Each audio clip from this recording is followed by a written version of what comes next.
your God power. Get everything you ever wanted and live the life of your dreams. The Master's Course. Copyright 2010 by Richard Lee McKim Jr. All rights reserved. Let the quest for knowing begin.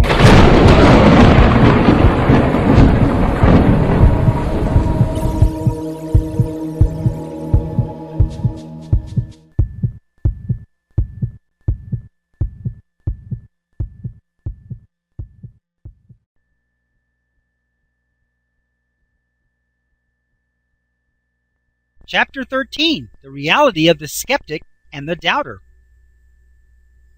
Realities are constantly demonstrating amazing feats and special abilities. However, critics, skeptics, and cynics could never experience this kind of thing. The universe is such an amazing and wonderful place that every single person on the planet could look at a given situation and see it just exactly the way that their own reality dictates it to be. Even if a real magic trick is demonstrated in front of a skeptic, from the skeptic's point of view within his own reality, there will be a way to explain how the trick was done by deception, even if it was not. But that is the perfection of the universe that we live in. Our own realities are maintained at all times. How great is that? It is very important for you to clearly understand that the skeptic is not negative. He is instead absolutely positive about his own reality. We can all learn a lesson from the skeptic in that regard. They diligently defend and protect the reality that they have come to know and believe. They refuse to allow any information or evidence in that would in any way disturb their own reality. You should be the same way in diligently defending your own reality, especially if it is not solidified yet and permanent. You should defend his right to his beliefs and his own reality as you would defend your rights to your own reality. I would never want to hear that a skeptic was convinced that his point of view was wrong. That would be a clear violation of the reality system of the universe.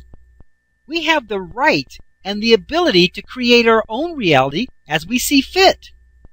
This self-created reality should stand firm on the foundation of its own beliefs and should at all times appear to be correct. It should never experience situations and events that disprove its own validity.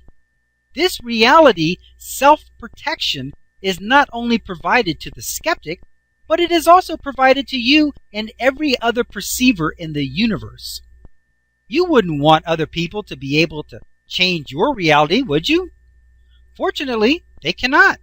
Only you can alter your own reality in any way that you wish. It makes no sense to even try to convince a skeptic of anything. If his reality maintains a skeptical point of view, it will not let him experience anything that would upset his foundational beliefs.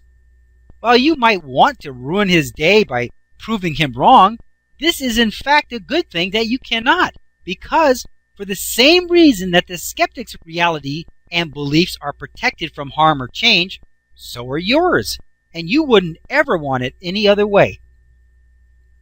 You may think, but when the skeptics are reading this book, they will become aware of the example of the molten lead in the guy's mouth, or the woman who lived for 30 years without eating or drinking, or even the woman whose fingers were in the candle flame for 10 minutes without harm. Well, that is true, but they will say that the stories are exaggerated, false, or misunderstood. There will always be an out that lets them maintain their own reality. Even if some amazing event happens in person, they will have been looking the other direction, quote unquote, accidentally at the very moment that the event happened, and will have missed it altogether. The point is that not only do they want to see it their way, they actually can't see it any other way. When I say accidentally, I don't mean to imply that it was purposeful or intended on the part of the skeptic, but instead it was purposeful and intentional on the part of their reality, which will do or cause what it needs to in order to prevent him from experiencing something that is outside his beliefs. It is almost impossible for them to see and know what you see and know. God bless the skeptics for being as true to who they are as you are being to who you are. So if someone doesn't believe in your idea or your abilities or anything else, just know this is not evidence that your idea or plan or abilities are not valid. They just cannot see what you can see and cannot know what you can know and cannot see the same options and opportunities that you can, because their reality resonates with them like yours does, and therefore it is absolutely invisible to them. Interestingly enough, when a skeptic comments on this book in his usual skeptical way, it will not contradict the principles set forth in this book, but instead it will only confirm them, in that it will be evidence of the skeptic's own reality protecting and confirming itself, just as it should be. Nothing can be more predictable or more appropriate than to have a skeptic take opposition to the material in this book.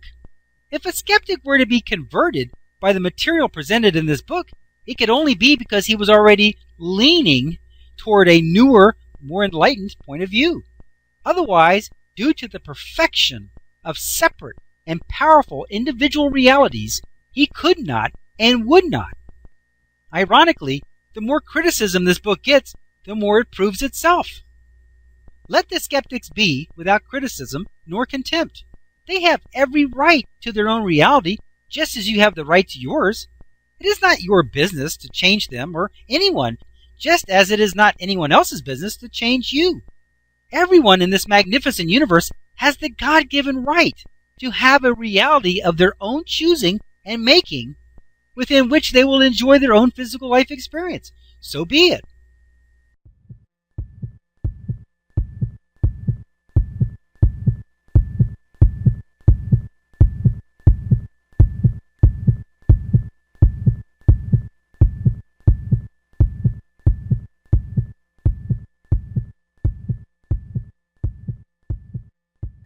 To continue, go to How to Use Your God Power, chapter number 13, segment number 2.